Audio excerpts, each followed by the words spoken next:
gente vai ter a palestra Abordagem Estratégica para a Soberania Digital na Nuvem Pública. Para falar sobre esse tema, convidamos os nossos parceiros da DataRain AWS, José Salada e Thaís Lino. José Salada e Thaís Lino do lado de cá. Também podemos aplaudir, por favor?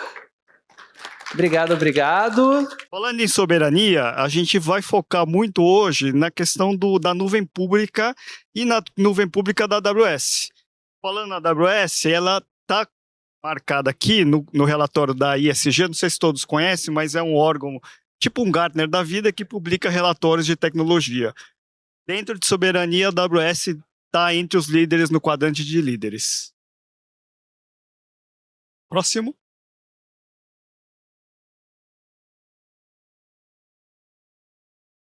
Por que eu mudo o slide? Ah, mudou. Falando um pouquinho mais de soberania na nuvem. E aqui é agnóstico, né? Porque a gente está focando em AWS que não serve para outros cenários, né? Que é cenário muito agnóstico. Mas dentro de soberania a gente olha para dois grandes blocos distintos. Soberania de dados e a parte operacional, soberania operacional. Quando a gente fala de dados, a gente está olhando principalmente na parte da residência do dado, onde o dado reside, onde meu dado é guardado, em que localização que eu estou guardando meu dado, e também quem que pode acessar o quê, né? Que tipo de dado e quem tem permissionamento de acessar e fazer que tipo de consumo, que tipo de pessoas podem consumir aquele dado. Do ponto de vista mais operacional, a gente está falando em questões como resiliência, alta disponibilidade, coisas como site de contingência, estrutura de estratégia de backup, e também um ponto que é importante para a questão de soberania, mas aí é questão de estratégia de sobrevivência mesmo, que é interoperabilidade. O que é isso? É a capacidade de eu trocar um provedor e ir para o outro. Como é que eu faço isso? Muito adoção de sistemas tipo open source. Banco de dados open source, tecnologias tipo Terraform de provisionamento, que atua em diversos provedores, em diversas nuvens e on-premises também. Aí, um pouquinho mais dos grandes blocos, a gente tem 4 pilares de soberania: residência, restrição, resiliência e a independência. Que eu passo para a Thaís explicar um pouquinho mais tecnicamente sobre esses aspectos. Bom, quando a gente fala de residência de dados, como o Salada já trouxe, aqui nós estamos indicando onde aqueles dados vão ficar armazenados. Então, hoje na AWS a gente tem a região de São Paulo. A gente consegue armazenar os dados na região de São Paulo. A criptografia ocorre também dentro da região de São Paulo. E aqui a gente já garante um dos pilares aqui de soberania de dados. O segundo ponto, em restrição de acesso, nós falamos de quem pode acessar e administrar esse ambiente. Então, aqui a gente consegue definir perfis de administradores, perfis de operador de sistema, perfil de administrador de banco de dados, e a gente consegue fazer uma restrição hipergranular, onde a gente consegue separar bem quem pode fazer o que dentro desse ambiente. Quando a gente olha para os itens de soberania operacional, nós estamos olhando para resiliência e sobrevivência. Então, aqui o objetivo é que a gente consiga manter a operação diante de qualquer ruptura e mesmo que haja algum tipo de desastre, que a gente consiga retomar aquele serviço o mais rápido possível para que a gente não tenha grandes perdas financeiras, grandes perdas de dados. E por fim, a gente tem a parte de independência e transparência. Então aqui a AWS ela traz diversos relatórios informando como que ela cuida dos dados, como que ela protege os próprios data centers e as próprias regiões onde ela opera.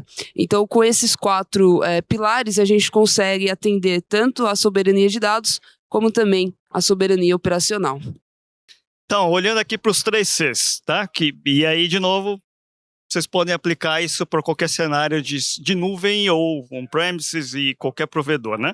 Mas dentro dos grandes blocos, a gente trata dos 3 Cs da soberania, que é controle, compliance ou conformidade e continuidade de negócio. Então, do lado de vista de controle, a gente já falou um pouco, mas é onde que meu dado reside, onde eu guardo meu dado, quem consome o dado e como ele consome, por exemplo, eu consigo exportar um dado massivamente, qualquer um pode fazer isso.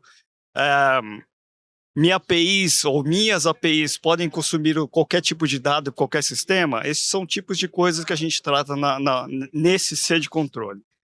Quando a gente olha para compliance ou conformidade, é muito mais a questão de regulamentação e regras de cada negócio. Por exemplo, pode ser uma LGPD, pode ser uma IPA, pode ser uma ISO 27001, depende de qual indústria, qual negócio o seu cliente está inserido. Do ponto de vista de continuidade, a gente está falando de novo aqui, a gente já comentou um pouco, mas da sobrevivência, da alta disponibilidade. Por exemplo, as provedores de nuvem têm várias zonas de disponibilidade dentro da mesma região. A AWS, por exemplo, região Brasil, tem 3 zonas de disponibilidade. E aí, soma-se a isso também site de contingência, backup e restore e assim por diante. Passar aqui para a gente falar um pouco mais de um caso que é um caso de sucesso, é um cliente nosso do setor da indústria automotiva. A gente só não trouxe o nome do cliente porque não tivemos tempo de negociar com eles ainda, mas é um cliente grande, presta serviços e também da indústria. Então, aqui a gente construiu um ambiente seguro e soberano. Então, a gente construiu uma landing zone, que é o ambiente inicial com toda a estrutura para poder usar o serviço da AWS. Então, a gente criou um landing zone soberano. Eu vou passar um pouquinho para a Thaís para ela comentar um pouco mais desse ambiente. Bom, esse ambiente, a gente aplicou 4 principais pontos aqui.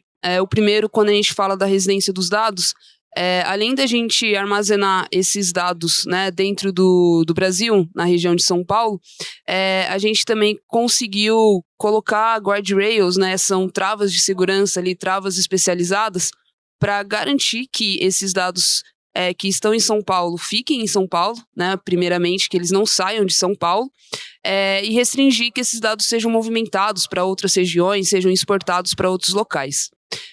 Quando a gente fala do controle de acesso, né, a gente utilizou o Amazon Mace. O Amazon Mace ele é uma ferramenta de classificação de dados privados, sensíveis. Então, ele é um serviço que consegue varrer todo o armazenamento que nós temos ali, todos os dados dentro do armazenamento, e ele consegue identificar diversos padrões de dados sensíveis, como, por exemplo, dados pessoais, RG, CPF, dados de cartão de crédito, entre outros. Então, a gente conseguiu classificar todos os dados que eram sensíveis dentro dessa conta e, em cima dessa classificação, realizar o controle de acesso. Então, quem pode acessar dados privados, quem pode acessar os dados públicos, quem que pode acessar ali os dados sensíveis. E, por fim, na parte de resiliência, a gente aplicou um backup com residência de dados também na região correta, onde a gente garantiu que, em caso de uma ruptura, em caso de um desastre, a gente consegue restaurar aquele backup, trazendo dados ali ainda dentro da mesma região. Tá? O nosso outro caso, né, a gente também colocou um controle de localização. Então, aqui a gente garante que os usuários não conseguem utilizar outras regiões. Então, dentro do ambiente da AWS, os usuários só estão com a permissão de criar recursos e criar serviços e criar novas informações dentro da região do Brasil. A gente aplicou o que a gente chama de perímetro de dados, né? Então, a gente consegue garantir o acesso às APIs de chamadas externas somente se essas APIs atenderem critérios pré-definidos, critérios de segurança, critérios de compliance. Na parte de criptografia de dados, a gente garante a criptografia tanto em trânsito, ou seja, enquanto os dados estão sendo enviados de um sistema para outro, e criptografia desses dados em repouso também. Nesse caso, a criptografia ela é feita no dado armazenado no servidor dentro do data center na região de São Paulo. Então, todos esses dados que estão ali em repouso, parados, eles também recebem criptografia. Essa criptografia, inclusive, ela se chama uma criptografia de envelope, né? Então, a gente tem o dado, a gente tem uma chave de criptografia e a gente tem uma chave da chave de criptografia. Então, isso garante ainda mais uma camada ali de segurança para garantir que esse dado ele não se perca ou seja descriptografado. E, por fim, a gente tem todo um recurso ali, vários serviços nativos da nuvem AWS que permite que a gente faça toda a auditoria dessa conta. Então, serviços como o CloudTrail, ele garante que a gente consegue enxergar quem executou o quê, em qual momento, em qual data, em qual horário. A gente até chama o serviço de X9 ali da AWS, porque ele realmente consegue indicar que o José Salada criou, né, ou até mesmo que ele tentou criar um servidor, por exemplo, em uma região que não era permitida, e a gente consegue trazer essa auditoria em logs de uma forma bem completa, tá?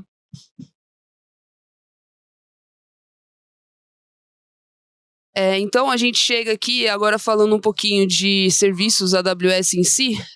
Na camada 1, né, quando a gente olha para a parte de residência dos dados, nós conseguimos criar o que nós chamamos de SCPs, que são políticas de controle de serviço, de negação. Então, eu nego que alguém consiga criar um recurso fora da região indicada, que nesse caso seria a região de São Paulo. E a gente também tem os perímetros de dados. Então, a gente faz ali todo um trabalho para garantir que a rede, toda a parte de configuração de perímetro de API, perímetro de Internet Gateway, por exemplo, esteja dentro ali do nosso perímetro.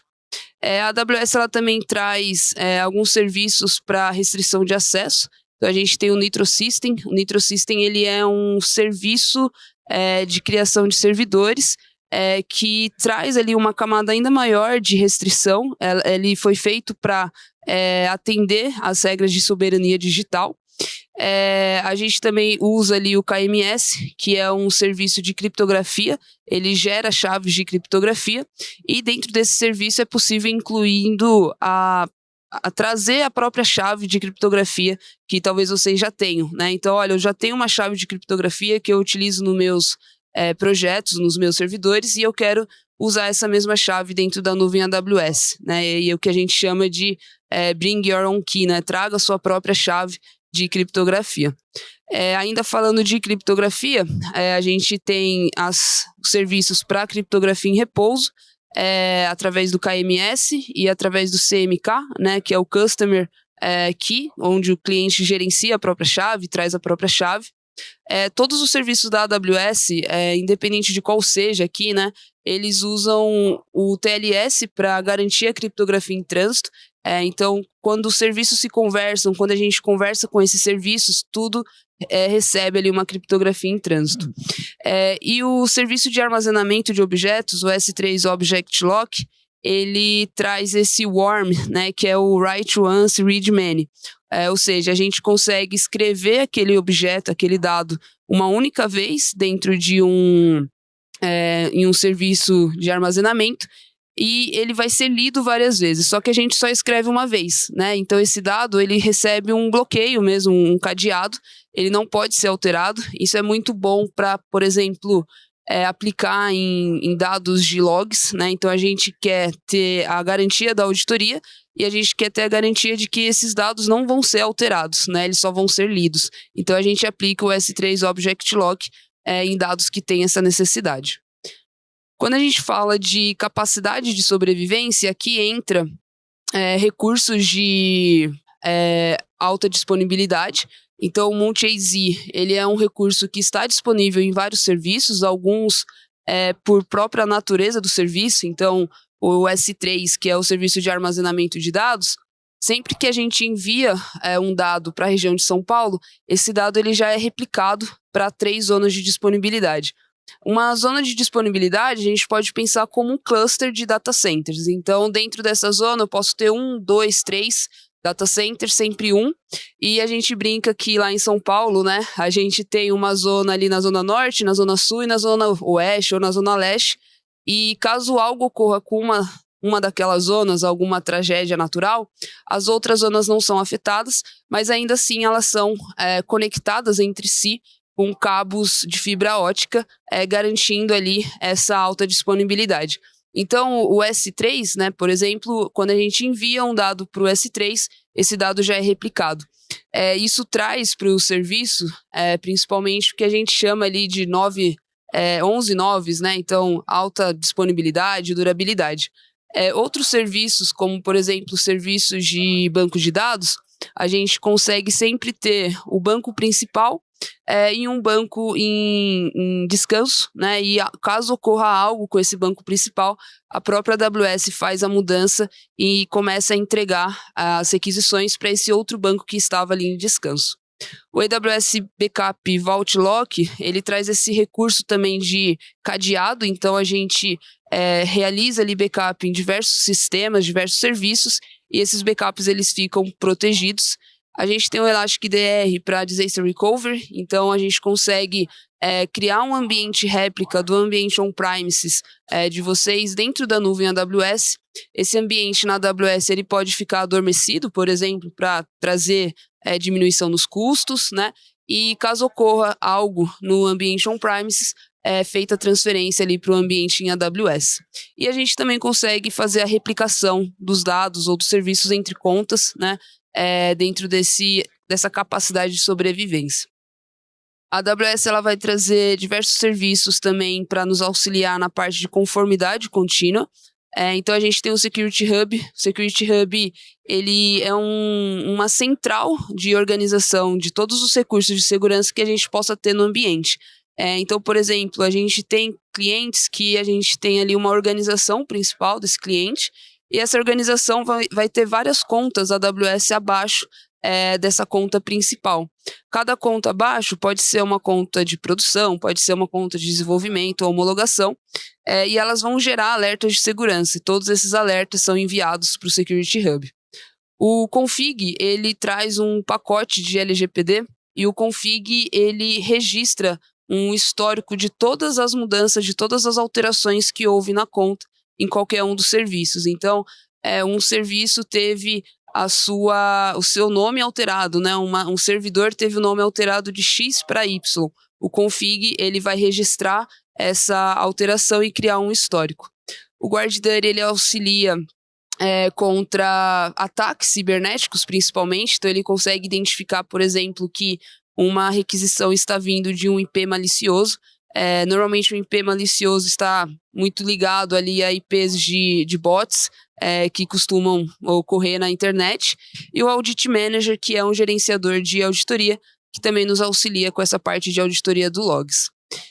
E por fim, para a parte de interoperabilidade, a gente vai ter aqui alguns serviços como o EKS, o próprio Aurora Postgre, o OpenSearch e também o Kafka, e todos esses serviços podem nos auxiliar com a parte de trazer os logs de auditoria, trazer os logs dos sistemas, trazer métricas dos sistemas, e a gente consegue ter uma visão geral desses ambientes, e a gente consegue manter uma boa visibilidade e uma boa integração entre todos os sistemas.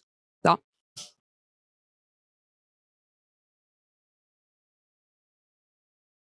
Só para complementar, essa questão das camadas é importante porque todo esse emaranhado de serviços aqui pode ter outros nomes em outros lugares, mas dentro da AWS, esse conjunto de serviços aqui torna o seu ambiente seguro e, neste caso, também soberano. Então, obviamente que, dependendo do caso, não vai usar todos eles, mas uma boa parte com certeza. E só um adendo, uma informação complementar. Esse que vocês estão vendo ali, restrição de acesso no item 2, o AWS Nitro, ele mostra o quanto a AWS está investindo na questão de soberania. Ele é um hardware dedicado, específico para um cenário de soberania, onde nenhum operador de data center consegue acessar a BIOS. Então, ou seja, a gente está garantindo que até esse tipo de informação o operador do data center não pode ter. Então, é o quanto nós, junto com a AWS, estamos investindo nessa coisa de soberania. E por fim, gente, a DataRain, de novo, tem foco em soberania, mas também em segurança de informação, dados, IA, que está aqui. E o nosso foco principal é na nuvem AWS, porque é o nosso parceiro primário de tecnologia. A questão de uma semana, 2 semanas atrás, a gente recebeu o prêmio, né, não é um prêmio, mas a competência de soberania digital da AWS. Então, se eu não me engano, no Brasil, nós somos a segunda ou terceira empresa brasileira que recebeu essa competência junto à AWS. E contem conosco caso vocês precisem estruturar, endereçar, estudar a questão de soberania do seu ambiente, a gente pode ajudar, desde fazendo um assessment para entender, do ponto de vista de soberania, como é que está o seu ambiente, ou, se necessário, construir um ambiente seguro e soberano dentro da nuvem AWS. E só complementando aqui com o último ponto também, a gente sempre comenta sobre soberania digital, mas todos esses serviços da AWS eles sempre existiram, né? Então esses serviços sempre estiveram lá, sempre foram utilizados. Só que agora a gente coloca esse serviço dentro dessas camadas, garantindo que cada item da soberania digital seja atingido. Para falar a verdade, desses serviços aqui, o único que é realmente novo, né, que veio aqui junto com o tema de soberania digital é o Nitro System, que o Salada comentou, mas todo o restante já eram serviços que existiam, que a gente já utilizava, que a gente já aplicava, inclusive na própria RNP, há muito tempo antes, né, do tema soberania digital, mas agora isso é aplicado de uma forma estruturada, de uma forma governada, né, e que a gente consegue indicar que, olha, todos esses itens estão sendo executados, né, e estão sendo feitos. Tá.